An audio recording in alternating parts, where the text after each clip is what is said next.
In this video, I'm going to be writing the word wavy using wavy edge block letters.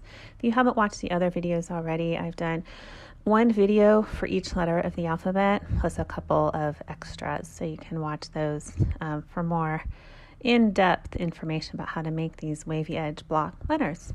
So as you can see, starting out writing the word wavy with a yellow marker. That yellow will disappear from a distance, so it won't be seen. You could also do that in pencil and then erase it later. And now I'm tracing around the outside of those yellow letters with a black Sharpie flip chart marker. You can use whatever kind of marker you want, but a nice bold line is really important if you're going to be looking at these letters from quite a distance.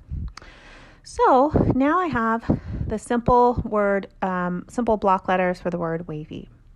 And what I'm doing now is actually making them wavy by adding wavy lines on the edges of the block letters. So on this one, I drew the wavy line on the outside of the block letter. On the bottom of the W there, I drew the wavy line on the inside.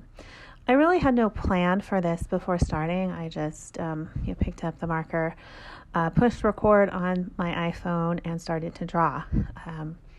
And this is very realistic, the way I work when working in front of a group. Oftentimes there's not time to plan ahead. You just have to kind of go with it. It's like improv on paper. That's one way to explain it if you're creating visual notes live in real time.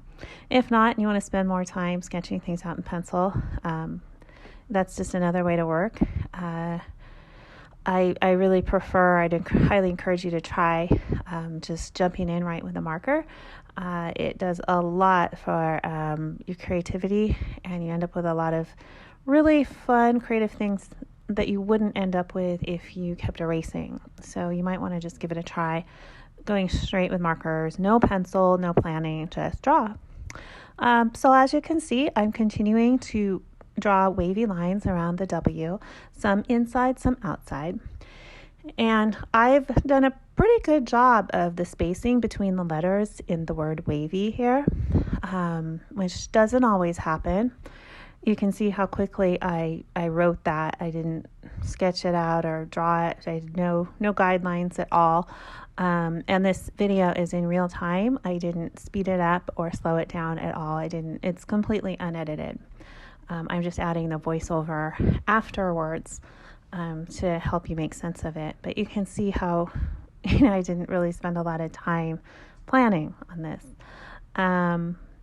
But on in between the W and the A, you can see how I chose that line that's where the W and the A are next to each other. On each of those letters, I chose to make the wavy lines on the inside, because if I did one on the outside, it would be just a little bit too close. It's nice to have some space between letters, especially if you'll be seeing them from a distance. It's going to make the word easier to read. So above and below the letter, on the sides where you have a little bit more room, that's where you have a little bit more space to play. So on the right side of the A, where there's a little bit more space between the A and the V, you can see I chose to draw the wavy lines on the outside of the A, and that helps kind of even out the spacing between all of the letters in the word. And now I'm just going back and I'm trying another wavy line around that triangle on the inside of the A.